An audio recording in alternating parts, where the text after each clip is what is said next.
El autismo. Un misterio que lleva décadas acompañándonos y que, a pesar de toda la ciencia disponible hoy, sigue sin encajar del todo en nuestro rompecabezas evolutivo.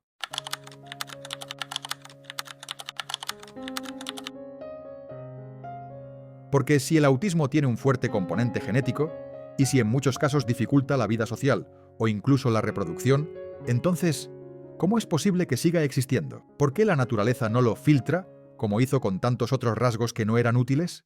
Pues bien, la respuesta es mucho más compleja, mucho más humana y mucho más fascinante de lo que solemos imaginar. Para empezar, el autismo no depende de un solo gen, sino de un montón, de docenas, pequeños fragmentos de ADN, que dependiendo de cómo se combinen, pueden dar lugar a formas muy distintas de percibir el mundo. En otras palabras, el autismo es un fenómeno poligénico, una especie de cóctel genético, que no funciona igual en dos personas. Y aquí viene la primera sorpresa.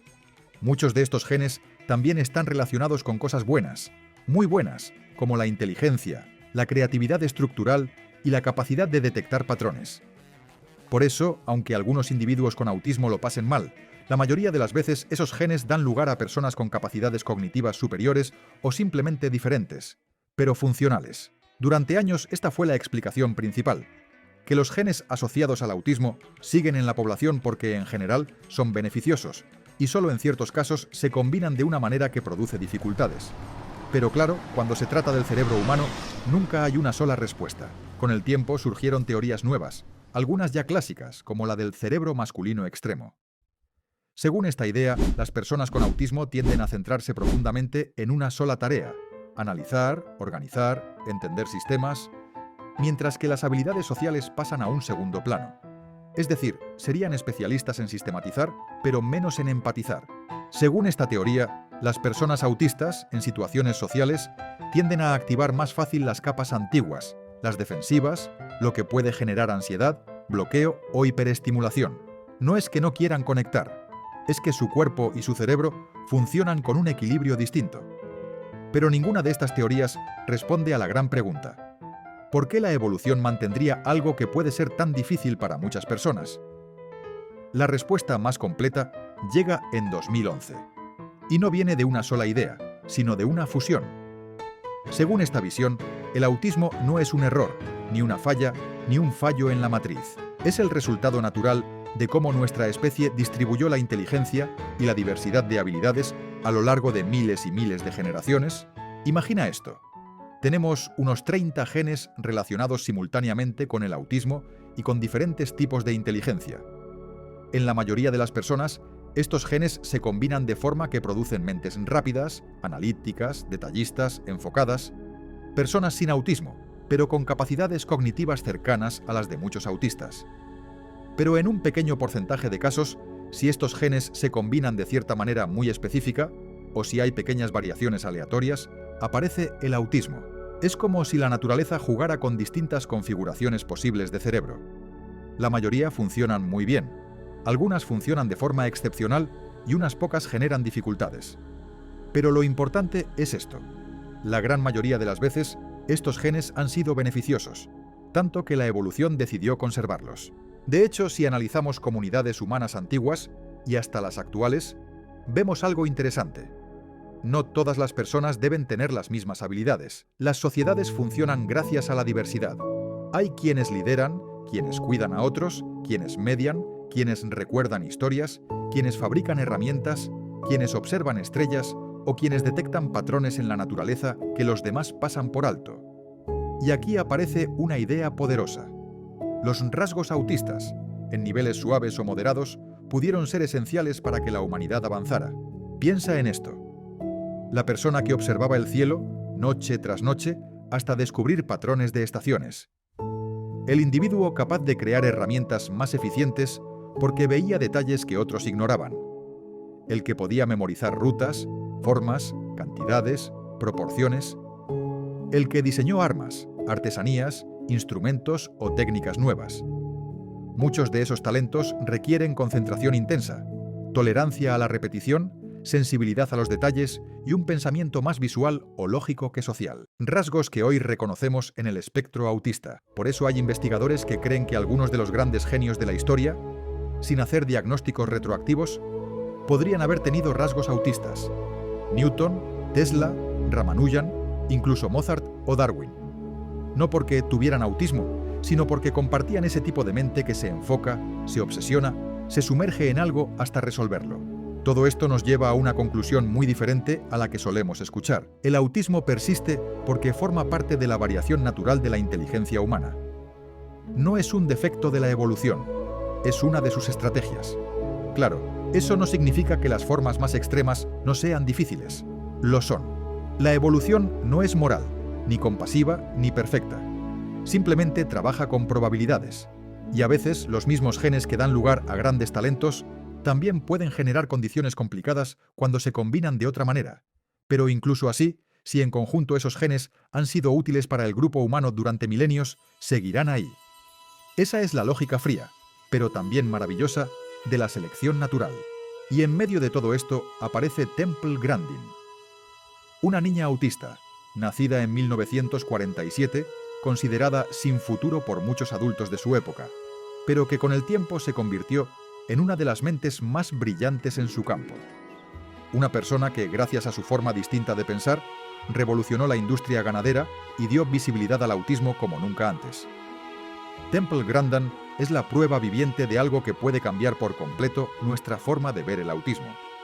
No todas las mentes están hechas para funcionar igual, y eso es exactamente lo que permitió a la humanidad llegar hasta aquí. Cuando hablamos del espectro autista, no hablamos solo de dificultades. Hablamos de diversidad, creatividad, patrones, ideas nuevas. Hablamos de una forma alternativa de ser humano, tan válida como cualquier otra. Y quizá, solo quizá, la evolución siempre lo supo. Y si llegaste hasta aquí, ya sabes que en el laboratorio de Darwin creemos que entender nuestra mente, todas nuestras mentes, es entender nuestra historia evolutiva, porque cada rasgo, cada diferencia y cada forma de pensar es una pieza más del rompecabezas que nos convirtió en humanos. Pero antes de terminar, hay algo más que debemos considerar si queremos entender realmente por qué el autismo forma parte tan esencial de nuestra especie: la manera en que los seres humanos construimos nuestras sociedades. Durante miles de años, las comunidades humanas dependieron de la cooperación, sí, pero también de la complementariedad. No todos cazaban, no todos hablaban, no todos lideraban. Había quienes observaban, quienes analizaban, quienes contaban historias, quienes exploraban, quienes memorizaban mapas y trayectorias sin necesidad de dibujarlas jamás. Hoy nos cuesta imaginarlo, pero en un pequeño grupo nómada de hace 30.000 años, la presencia de una persona extremadamente detallista, aunque no fuera la más sociable, podía significar la diferencia entre sobrevivir o desaparecer. Imagina a alguien capaz de recordar exactamente qué plantas eran venenosas, dónde las habían visto y en qué época del año eran más peligrosas, o alguien que notara leves cambios en las huellas de un depredador, o alguien tan meticuloso que pudiera fabricar herramientas más resistentes que las del resto. La humanidad no avanzó porque todos fuéramos iguales, avanzó porque cada uno aportó algo único. Y en la diversidad de la mente humana, incluyendo el espectro autista, se esconden muchas de las innovaciones que nos permitieron dominar el planeta. Hoy en día pensamos en el autismo principalmente como un conjunto de desafíos. Y no es falso. Socializar puede ser complicado. La sobreestimulación sensorial puede ser agotadora. La comunicación puede ser un reto constante. Pero eso no debería impedirnos reconocer algo fundamental. Estas mentes funcionan diferente, no peor. De hecho, algunas de las grandes obras de creatividad humana probablemente nacieron de cerebros profundamente atípicos. La obsesión repetitiva por un tema, que para algunos es un síntoma, para otros ha sido la fuente de teorías científicas, sinfonías, algoritmos, formas de arte y descubrimientos que cambiaron el mundo. Y es curioso, en nuestra sociedad actual, donde se valora la productividad, la innovación y la capacidad de enfocarse, muchos rasgos autistas son, paradójicamente, los que más admiramos en genios y creadores, aunque al mismo tiempo los estigmaticemos en personas comunes. Nos fascina la mente brillante que trabaja 10 horas seguidas sin distraerse. Admiramos al programador que encuentra patrones imposibles. Celebramos a la persona que recuerda detalles que nadie más vio. Aplaudimos al científico que se obsesiona con un problema durante años. Pero cuando esas mismas cualidades aparecen en alguien que no encaja socialmente, entonces dejamos de verlas como virtudes. Y ese doble estándar dice mucho más sobre nuestra cultura que sobre las personas autistas. Otro punto que rara vez se menciona es que a nivel emocional, muchas personas autistas no sienten menos, sino más. No es falta de empatía, es intensidad emocional. Es dificultad para procesar el ruido, las señales, los gestos, la sobrecarga. Es como intentar descifrar 10 conversaciones al mismo tiempo, mientras luces brillan sobre tus ojos y cada sonido se siente amplificado. A veces, su cerebro percibe más información que el nuestro, no menos. Es normal que en el pasado, cuando la vida era más simple y la estimulación sensorial más baja, esta intensidad no fuera un problema tan grande como lo es hoy. Ahora vivimos rodeados de pantallas, ruidos, luces, tráfico, multitudes, expectativas sociales constantes. Un mundo que avanza demasiado rápido incluso para quienes no son autistas.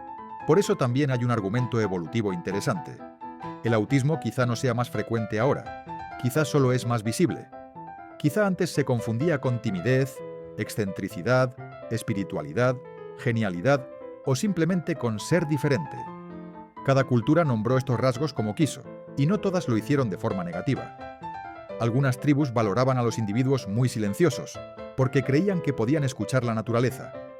Otras reverenciaban a quienes hacían tareas repetitivas con perfección absoluta.